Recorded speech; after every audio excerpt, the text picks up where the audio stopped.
නුගේගොඩගගරේ දූවිලි සහ ഘോഷාව පරදවා නැගෙන හුදකලාවකින් වෙලී ගිය පැරණි යාරේ දෙමහල් නිවසකි. එහි විශාල ගේට්ටුව නිතරම වසා දමා තිබුණේ ඒ නිවස තුල සිරවී තිබූ රහස් පිටතට යාම වැළැක්වීමට මෙනි. මෙම නිවසට ජනක පදිංචියට පැමිණ දැන් මාස 3ක් පමණ වේ. 24 හැවිරිදි ජනක ගමේ වෙල්ෙලියෙන් මිදී නගරයේ සිමෙන්ති වනාන්තරයට කොටු වූ තවත් එක් තරුණයෙකි. පෞද්ගලික ආයතනයක විධායක රැකියාවක් කළ ඔහු සතියේ දිනවල උදේපාන්දරින්ම නිවසින් පිටව ගොස් නැවත පැමිණියේ හඳ පායා ඇති රාත්‍රී යාමයේ. මේ නිවසේ පාලිකාව වූයේ දමයන්ති නැන්දාය. වයස අවුරුදු 40 සීමාවේ සිටියද කාලය ඇය දෙස බලා නතර වී ඇති සයක් පිනුනි. ඇය ඊතා පිරිසිදුව පිළිවෙලට අඳින පළඳින සාමාන්‍ය ගෘහණියකට වඩා මන්දක් විලාසිතා කිරීමට සහ Tamanගේ රූපය ගැන සිතීමට කැමැති කාන්තාවකි. ඇගේ සැමියා සුමනසිරි මහතා ප්‍රසිද්ධ ව්‍යාපාරිකයෙකි. ඔහුට නිවස යනු තවත් එක් නවාතැන් පොලක් පමණි. සතියේ දින 7න් දවස් 4ක්ම ඔහු සිටියේ ව්‍යාපාරික ගමන්වලය. ඒ නිසා මේ විශාල පාළු නිවසේ බිත්ති අතර දෝංකාර දුන්නේ දමයන්තිගේ හුදකලා සුසුම් සහ උඩුමහලේ සිටි ජනකගේ පියවර හඬ පමණි. එදින සිකුරාදා සවසකි. ජනක කාර්යාලයේ වැඩ කටයුතු නිමවා බෝඩිමට පැමිණියේ වෙනදාට වඩා මදක් වේලාසනෙනි. මුළු නිවසම ගිලගෙන තිබුණේ අද්භූත නිශ්ශබ්දතාවයකි. ඔහු තම කාමරේ දොර විවෘත කරගෙන ලැප්ටොප් පරිගණකයේ තිරයේ දෙස බලා සිටියේ නැතින් වුවද සිත තිබුණේ අතරමං වී වැනිය. ජනක පුතා මේ තේ එක බොන්න. ඒ හඬත් සමග කාමරයට ගලා ආවේ සිහින් සුවඳකි. ඒ දමයන්ති නැන්දාය. ඇය අත වූයේ දුම් දමන තේ කෝප්පයකි. නමුත් ජනකගේ නාස්පුඩු විනිවිද ගියේ තේ සුවඳ පරදවා නැගෙන ඇගේ සිරුරෙන් හමන ලා සඳුන් සුවඳයි. නැන්දා, තියන්න මම ගන්නම්. ජනක පැවසුවේ ඇය දෙස බලමිනි. අද ඇඳ සිටියේ තද දම්පාටට හුරු ඇගේ සිරුලේ පැහැ මනාව ඉස්මතු කරන ගවුමකි. ඇය තේක මේසේ මටට ඇබුවේ ඊතා සෙමිනි. වෙනදාමෙන් තේක තබා ඉක්මනින් කාමරයෙන් පිටව යනවා වෙනුවට ඇය මොහොතක් නතර වූවාය. ඇය ජනකගේ මේසේ මත තිබූ පොත් කීපයක් පිළිවෙල කරන මුවාවෙන් ජනක දෙස බැලුවේ වෙනදාට වඩා වෙනස් ගැඹුරු බැල්මකිනි.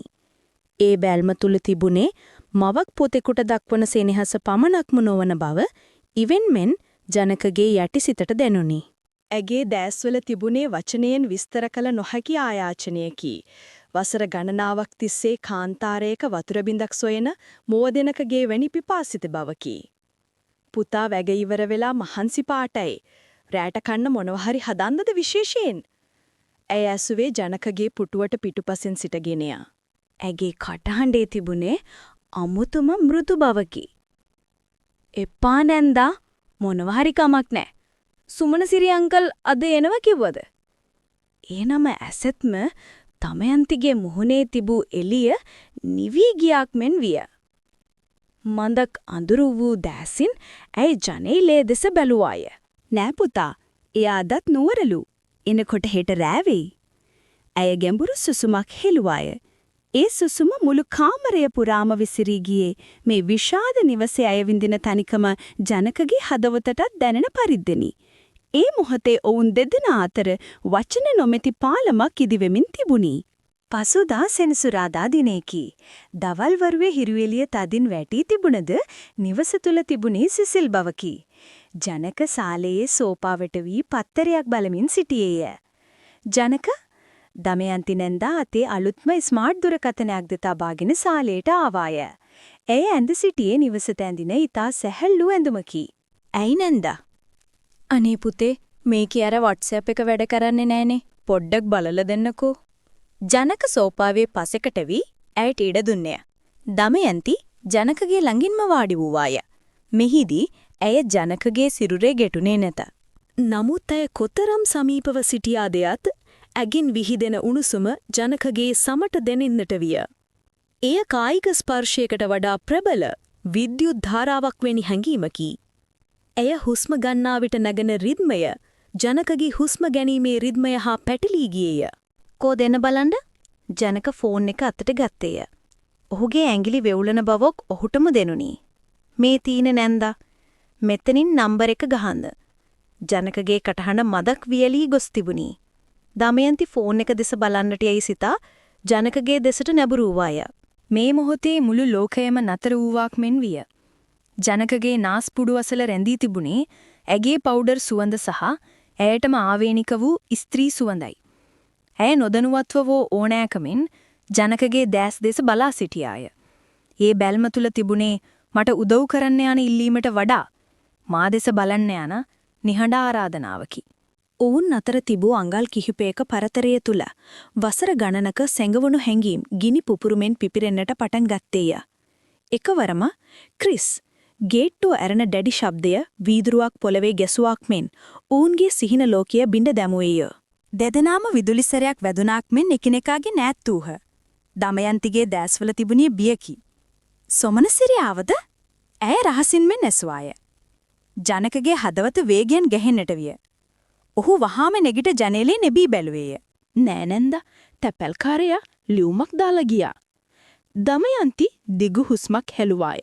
ඇය ජනක දෙස බලා තරමක් ලැජ්ජාවෙන් මෙන් සිනාසමාය. මම බය වුණා. ඇය කීවේ යටිහිතේ තිබූ වරදකාරී හැඟීම වචන නොකරමිනි. ඒ මොහොතේ ඇති වූ නිශ්ශබ්දතාවය තුලින් ඔවුන් දෙදෙනාම තමන්ගේ සීමාවන් ඉක්මවා යාමට ඔන්න මෙන්න සිටි බව පසක් කළේය.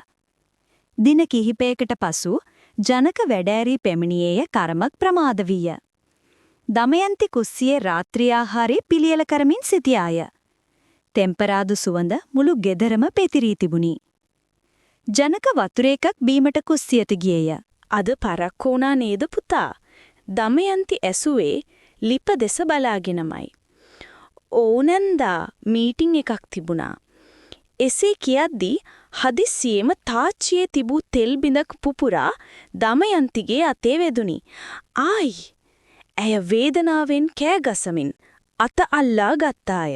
ජනක වහාම එතනට දිව ගියේය. කිසිදු පැකිලීමකින් තොරව ඔහු දමයන්තිගේ අත අල්ලාගෙන සිංක් එකේ කරාමය යටට ඇල්ලුවේය. සීතල ජලය ඇගේ අත දිගේ ගලා යද්දී ජනක ඇගේ අත තදින් අල්ලාගෙන සිටියේය. රිදෙනවද නන්දා? ජනක ඇසුවේ ඇගේ මුහුණට එබමිනි. මේ මොහොතේ ඔවුන් සිටියේ ඉතා සමීපවය. දමයන්ති වේදනාව යටපත් කරගෙන ජනක දෙස බැලුවාය. ජනකගේ දැස්වල තිබූ ආදරණීය බැල්ම සහ ආරක්ෂාකාරී බව ඇගේ හිතේ තිබූ අලු යට ගිනි පුපුරු අවදි කළේය. ඇය තම අත ජනකගෙන් මුදා ගැනීමට උත්සාහ කළේ නැත. ජලය ගලා යන හඬ හැරෙන්නට මුළු කුස්සියම නිහඬය. ඒ නිහඬ බව තුල ඔවුන්ගේ හදවත් ගැහෙන රිද්මය එකිනෙකාට ඇසෙන තරම් විය. දැන් හරි පුතේ ලොකුවට පිච්චුනේ නැහැ. අය මිමිනුවාය. පරිස්සම් වෙන්න දෙපෙයි. ජනකගේ හඬ ගැඹුරු විය. ඔහු ඇගේ දැස් දෙසම බලා සිටියේය.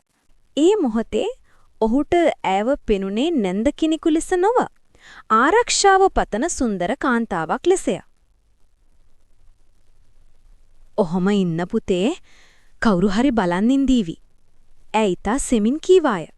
ඒ වචනවල තිබුණේ විරෝධයකට වඩා සමාජය ගැන තිබූ බියපමණි. ජනක සෙමින් අගේ අත අතහැරියේය. නමුත් ඒ ස්පර්ශයේ මතකය ඔවුන්ගේ ඇඟිලි තුඩුවල රැඳී තිබුණි. එක් දිනක් උදෑසන ජනක වැඩට යාමට සූදානම් වන විට දමයන්ති ඔහුගේ කාමරයට ආවාය. පුතා අද මම කාමරය අස් කරන්නද? යතුරු තියලා යන්නකෝ. ජනක කිසිදු සැකයකින් තොරව යතුරු දී ගියේය. නමුත් එදා කාර්යාලයේ වැඩ අඩු වූ නිසා ජනක වෙනදාට වඩා වේලාස්සනින් සවස 4ට පමණ නිවසට පැමිණියේය. ඔහු උඩුමහලට නැගෙද්දී ඔහුගේ කාමරයේ දොර අඩක් විවෘතව ඇති බව දුටුවේය. ඔහු සෙමින් දොර අසලට ගියේය. ඔහු දුටු දසුනෙන් ඔහුගේ දෙපා පණ නැටි වී ගියක් මෙන් දැනිනි. දමයන්ති ජනකගේ ඇඳ මත වාඩි වී සිටියාය. ඈ කාමරය අස්කර අවසන්ව තිබුණද ඈ පිටව ගොස් නොතිබුණි. ඈ ජනකගේ කොට්ටය තුරුල් කරගෙන හිස් අවකාශයේ දෙස බලාගෙන කල්පනා කරමින් සිටියාය. ඇගේ මුහුණේ තිබුණේ දැඩි තනිකමක් සහ විඩාවකි. ඇය ජනක නොමැති ඒ කාමරය තුල ඔහුගේ සුවඳ රැඳී ඇති පරිසරය තුල මොහොතක් හෝ ජීවත් වීමට උත්සාහ කරන බවක් පෙනුනි. ඇය වචනයක්වත් නොකීවද ඇගේ ඒ ඉරියව්ව තුලින් ඇය විඳින අසීමිත ප්‍රේමය සහ වේදනාවේ තරම ජනකගේ හදවත පසාරු කරගෙන ගියේය. එය හුදෙක් කායික ආශාවක් නොව ඊට වඩා එහා ගිය ආත්මීය බැඳීමක් සොයා යාමක් බව ජනකට පසක් විය.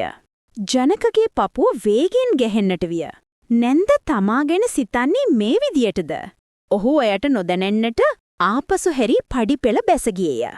පසුව ගේට්ටුව ශබ්ද නගා අරගෙන තමා දැන් පැමිණියාක් මෙන් නැවත ගෙට ගොඩ විය.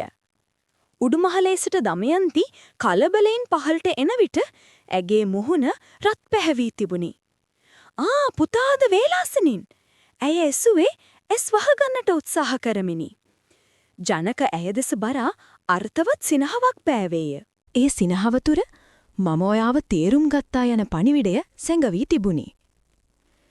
මේ අතරතුර තවත් කරදරයක් පැන නැගුණි. අල්ලපු ගෙදර සිටි ප්‍රේමායන්ටි නිතරම වැටමායිමේ සිට දමයන්තික ගෙදර දෙස උකුසු ඇසින් බලා සිටීමට පුරුදු සිටියාය. දිනක් ජනක මිදුලේ මල්පෝච්චි කිහිපයක් අස්කරමින් සිටියදී දමයන්ති ඔහුට වතුර වීදුරුවක් ගෙන ආවාය. මොකද ළමයෝ නැන්දත් එක්ක හරියට රහස් වගේ. ප්‍රේමායන්ටි වැටායිනේ සිට කෑගැසුවාය. ඇගේ කටහඬේ තිබුණේ විහිළුවකට වඩා යමක් ඉව වැටුණු කෙනෙකුගේ උපහාසයකි. ජනකත් දමයන්තිත් ගැස්සී ගියහ. දමයන්ති වහාම සිනහාවක් මවා ගත්තාය. නෑකේ මේ මල් පැල ටික ගැන කතා කළේ. පරිස්සම් වෙන්න නංගියේ. ගිනි පැට්ටියයි පුළුන් රොත්තයි ළඟින් තිබ්බම මොකද වෙන්නේ කියලා දන්නවනේ. ප්‍රේමා ඇන්ටි කීවේ යටි අරුතක් ඇතිවය. මෙම සිදුවීම නිසා දමයන්ති සහ ජනක එලිපහළියේ කතා කිරීම අඩු කළහා.